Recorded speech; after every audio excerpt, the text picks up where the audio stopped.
ओडिशार प्राकृतिक सौंदर्यर कथा कहले अनुगुल जिल्लार सातकोशिया ना निश्चित भावे आसे।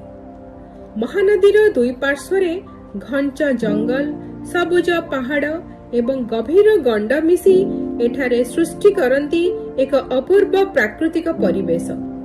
महानदी एठारे प्राय 22 किलोमीटर लंबा गज मध्य देई प्रवाहित होता है।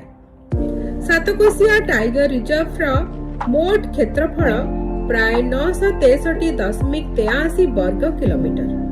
यह केवल वन्यजंतु आश्रयस्थली नुहे, प्रकृति प्रेमी एक आकर्षणीय गंतव्य क्षेत्र।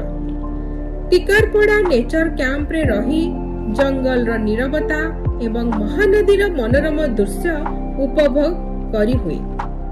एठारे बोटिंग, ट्रैकिंग एवं पक्षी देखिबा भली अनुभूति मध्य मिलिथाय। सकाळर सूर्य किरण रे नदीर जलराशि और संध्यार रंगीन आकाश सातकोशिया को आहुरी मनोहर करिथाय। प्रकृति को निकटरू अनुभव करिबा चाहुथिले सातकोशिया टिकरपड़ा निश्चित भावे आपणक यात्रा तालिका रे रहिबा दरकार।